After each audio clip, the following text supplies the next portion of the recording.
Hey, good afternoon to everybody. Happy Friday. It's Daryl here. It's not so bright and freaking early anymore. It's 3 p.m. here in Connecticut on the East Coast. You might be watching this video Saturday morning. If you watch my channel, you know why I just said that. I'm usually on at 3 a.m. Thus, it's not so bright and early anymore. Okay, that being said, I came across a news story, and there was a point of view that was very obvious to me, and I want to talk about this. It's the big to-do that happened in the House Oversight Committee with Marjorie Taylor Greene and AOC and Texas Rep Jasmine Crockett, and what was said there. I just have something a look at this that I think it was very obvious to me, and again, I really need to talk about this. The upcoming election. This has become a source of, I'm not kidding around, it's become a source of serious anxiety for me. I mean, I see a situation coming up in November that just cannot work out good for anyone in this country. I mean, I get the image of, I don't know how else to put this, just mayhem and madness and, I hate to use the word civil war, but I'll talk about that after. Okay, first, Marjorie Taylor Greene made this comment in this the House Oversight Committee, this thing with Merrick Garland, and so it was between Marjorie Taylor Greene and Jasmine Crockett, Rep. Jasmine Crockett, and Marjorie Taylor Greene said something along the lines of, "I don't think you know what we're here for. I don't think you could read with those fake eyelashes." Okay, and then AOC got all upset about it, and rightfully so. And Jasmine Crockett, I'll get into her reply in a second. But I just need to talk about this. This is the hypocrisy. That's what struck me about Marjorie Taylor Greene. Okay, she's all catty and snide, right? So she says this to the Democrat representative, Jasmine Crockett. She puts down this woman's false eyelashes. And the first thing that went through my head is, first of all, I thought how hypocritical. And then I thought, you just can't win with this woman.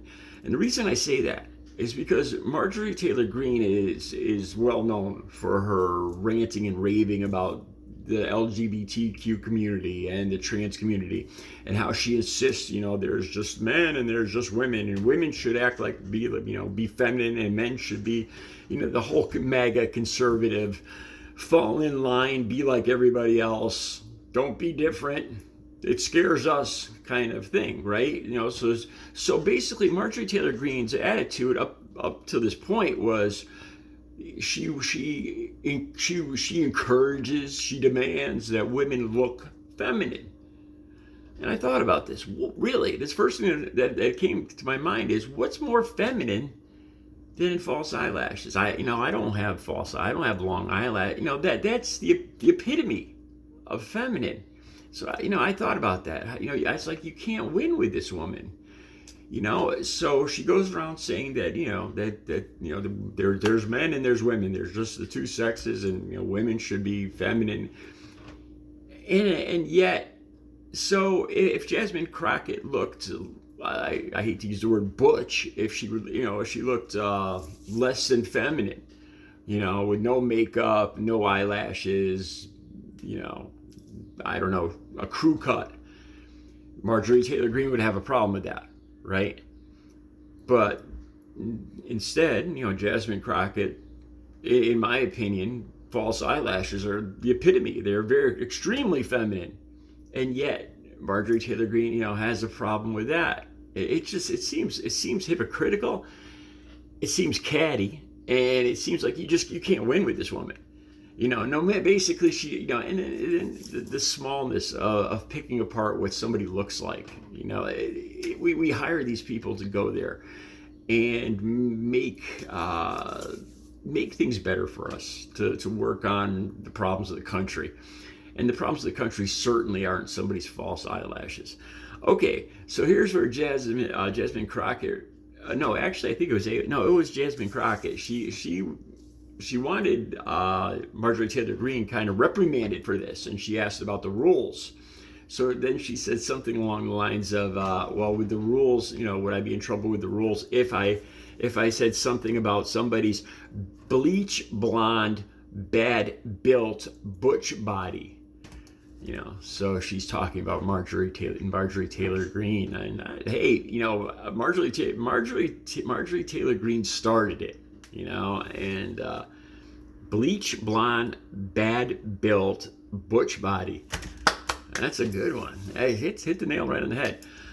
Okay, let me get into this. I'm not kidding around when I tell you guys this. I was thinking about this today, and it's really become a source of anxiety to me. I think about, there's things I go through my mind as I, through my day, about finances, a new car, my dental work, stuff I worry about. And all of a sudden, this is becoming more and more in the forefront of my daily concerns is the upcoming election. Now, there's only I'd say about, off the top of my head, I'm going to guess 6 months till the election. And I'm not kidding around when I say this. I think we need to talk about this right now. I think the Republicans, the MAGA Republicans, and the Democrats, I think we all need to sit down and talk about this, because this is not going to work.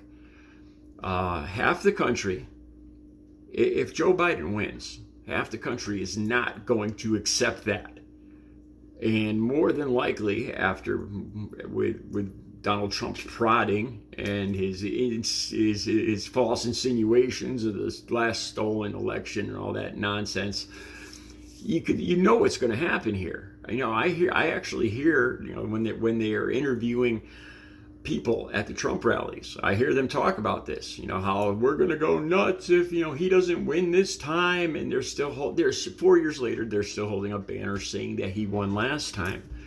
Okay, so let's say, what's going to happen? I think, we're ignoring the elephant in the room. It's not going to do any good to pretend this isn't going to happen, to just, walk, to sleepwalk through this up until this situation happens. I think it could shut down the country. It could actually turn into something like a civil war here, because this is the situation. Half the country is not. If Joe Biden wins, half the country is not going to accept that, and more than likely, there's going to be protests. They're going to become violent, and people are going to take to the streets.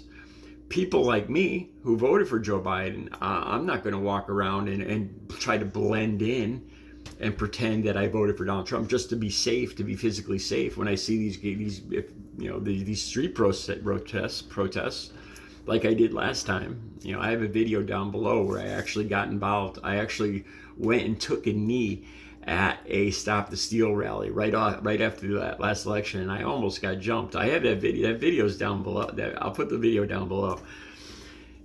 So there's going to be mayhem and madness. Now, what if Donald Trump actually does win? And I thought about that. People like me, I cannot honestly. I'm an easygoing guy, but I can't take another 4 years of Donald Trump. I believe he should have been disqualified from ever running again. Look what he's saying and doing already. I mean, he's encouraging. I read a story today about all of the posts about threats to the judges. He's encouraging this violent rhetoric about the judges in his cases. And he hasn't learned from January 6th. He's just amping it up even more. I can't accept this guy as president, and I think there's half the country like me. I cannot accept Donald Trump as president. The other half of the country cannot accept Joe Biden as president. This is a fact. The bad things. I hate to say this. I'm not a pessimist by heart, but bad things are gonna freaking happen in November, if not before. There's no good way this is going to work out. And I know there's no precedent for this. I know there's nothing about this in the Constitution, but the only way I could see out of this is if we have two new people running. We just take Joe Biden out running, and we take Donald Trump off the table and put a new person in for the Democrats will elect a new person to run for president. And Republicans, to be told, and I know that's not the American way. I know there's no precedent for that, but that's the only way I could see to solve this problem. Because we need. This is the thing. This is what we need to talk about. Because, like I said, we're sleepwalking into this. We're not talking about the elephant in the room, and it's getting close, and it's getting closer. And once the proverbial shit hits the fan, it's going to be too late to talk about it. Nobody's going to want to talk at that point. We need to talk about it right now, and we need to find solutions if we really value our country and the way of life here. We need to talk about this, And I'm not going to sit here and point fingers at Donald Trump, although I already have. But the main thing here is this needs to be solved, because I'm not an expert on this, but I don't see any good way that this is going to work out. Like I said, half the country is not going to accept Donald Trump as president, and the other half is not going to accept Joe Biden as president. And I think everybody is sitting there and saying, well, it'll work out. It's always worked out in the past. We'll just, we'll wait and see. You'll see what happens. And it's gotten to the point where I don't think that's a good idea anymore. I don't think it's a good idea to wait and see what happens. I think the best thing to do is the country as a whole. We need to talk about this right now before it gets to a point where talking is not an option. And that's coming quickly. That's my opinion. I really mean that. Let me know what you think. It's become a serious source of a daily source of anxiety for me with the election day, November coming. I don't see any good turnout. I don't see any way this is not going to turn out into some kind of catastrophe, mayhem and madness. That's my opinion on this. Let me know what you think. I'll be back later with another video. You guys have a good Friday or Saturday.